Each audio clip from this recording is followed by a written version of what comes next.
ఒక మనిషి 1,00,000 సంవత్సరాలు బతికేవాడు. వాడు 15,000 సంవత్సరాలు ఇంటి వదిలి తపస్సు చేసేవాడు. అడవిలోకి వెళ్ళిపోయి తపస్సు చేసేవాళ్ళు. అప్పుడు 1,00,000 సంవత్సరాల ఆయువు. మనం ఫోన్ లేకపోతే 1 గంట కూడా ఉండలేం కదా. అసలు కరెంటే లేకపోతే 1 క్షణం కూడా ఉండలేం. కానీ ఒక గ్రామం ఉంది, అక్కడ కరెంట్ లేదు, మొబైలు లేదు, అసలు మోడ్రన్ లైఫే లేదు, డబ్బుతో పనే లేదు. అయినా వాళ్ళు చాలా సంతోషంగా గడుపుతున్నారు. ఇది సినిమా కాదు, నిజం. ఇవాళ నేను చెప్పబోయేది, చూపించబోయేది సాధారణ గ్రామం కాదు. డబ్బుతో పని లేని, ఆధునిక ప్రపంచంతో సంబంధమే లేని గ్రామం, అదే కూర్మ గ్రామం. ముందుగా ఆ గ్రామానికి మనం ఎలా చేరుకోవాలో చెప్తాను. ఇది ఆంధ్రప్రదేశ్ రాష్ట్రంలో శ్రీకాకుళం జిల్లాలో ఉంది. ముందుగా మనం శ్రీకాకుళం బస్టాండ్కి చేరుకోవాలి. అక్కడ నుండి శ్రీముఖలింగం అనే క్షేత్రానికి బస్సు ఉంటుంది. ఆ శ్రీముఖలింగం అనేది ఒక పెద్ద శైవ క్షేత్రం. మనం శ్రీకూర్మం గ్రామం వెళ్ళే దారిలోనే ఆ శైవ క్షేత్రం కూడా మనకి కనిపిస్తుంది. తప్పకుండా ఆ శైవ క్షేత్రాన్ని దర్శించుకోండి.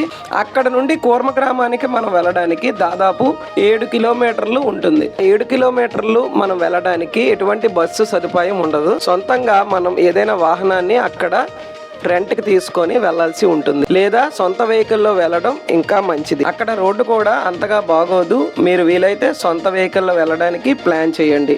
ఆ గ్రామానికి రోడ్లు సదుపాయాలు సరిగ్గా లేకపోయినా ఆ కొండల మధ్య ప్రయాణం చాలా ఆహ్లాదకరంగా ఉంటుంది. ప్రకృతి ఒడిలో అలా ప్రయాణించిన కొంతసేపటి తరువాత నేను ఆ గ్రామానికి చేరుకున్నాను. రండి, ఆ గ్రామం విశేషాలు చూద్దాం.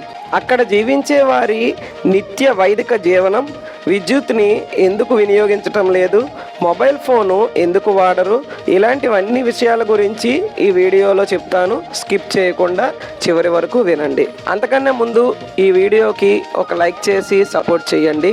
ఇలాంటి మరిన్ని వీడియోల కోసం మా ఛానల్ని ఫాలో చేయండి. మొదట నేను గమనించింది ఏమిటంటే అక్కడ ఎటువంటి మొబైల్ సిగ్నల్స్ కూడా దాదాపుగా లేవు. అసలు ఆ గ్రామంలో ఎవరు చేతిలో చూసినా ఫోన్ అనేదే కనబడలేదు. ఎవరు కూడా హడావిడిగా మన సిటీ లైఫ్లో లాగా బిజీగా లేరు. చాలా ప్రశాంతంగా ఉన్నారు. ఈ గ్రామం ప్రత్యేకత ఏమిటంటే ఇక్కడ జీవితం భగవంతుడి చుట్టూ తిరుగుతూ ఉంటుంది. మన జీవితం డబ్బు చుట్టూ తిరుగుతూ ఉంటుంది. ఇక్కడ ఉదయం 3:30 గంటలకి అందరూ లేస్తారు. కాలకృత్యాలు ముగించుకొని 4:30 గంటలకు అందరూ దేవాలయానికి వెళ్ళి భజన కార్యక్రమాల్లో పాల్గొంటారు.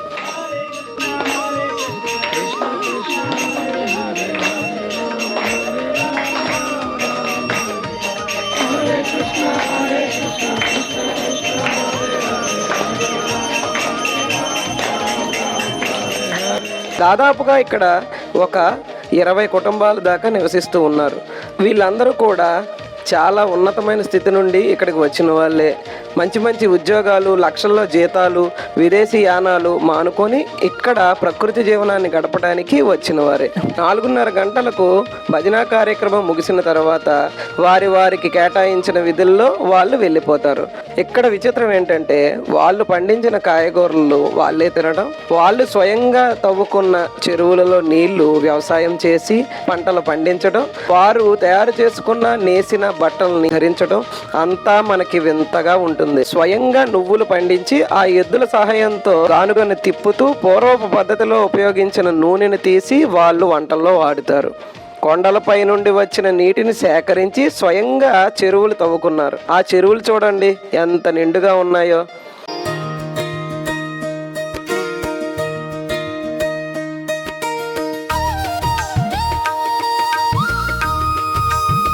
పంటలు చాలా ఆర్గానిక్గా పండిస్తారు వీళ్ళు.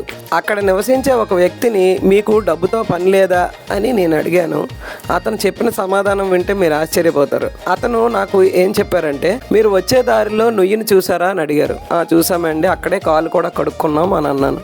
మీరు కాళ్ళు కడుక్కోవడానికి నూతిని వాడారు. నూతి లోపల నుంచి నీరు తీయడానికి మీ భుజాలు కష్టపడ్డాయి.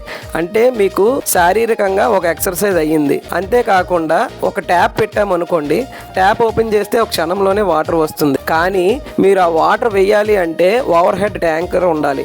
ఓవర్ హెడ్ ట్యాంకర్ ఉండాలంటే భూమిలోంచి నీళ్లు పంపు చేసే విధానం మోటార్ బిగించాలి.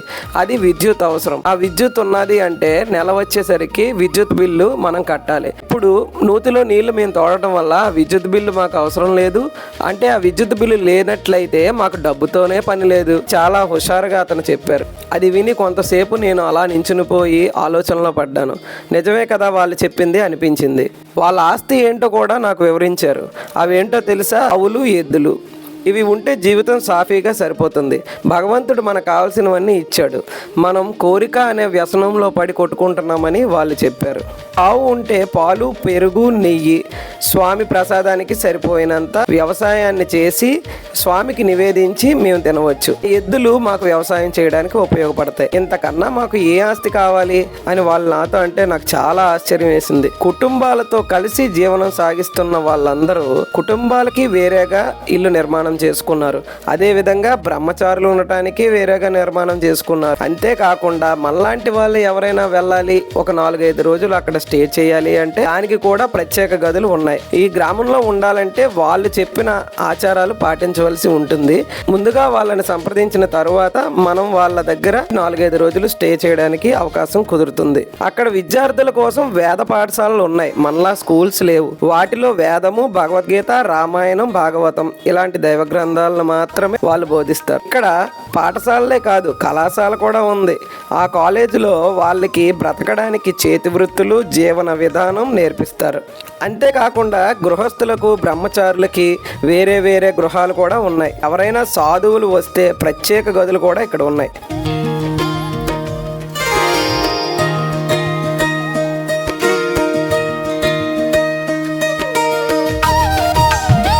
ఇవన్నీ కేవలం ప్రకృతి సిద్ధంగా మట్టితో నిర్మించిన ఇల్లు మాత్రమే.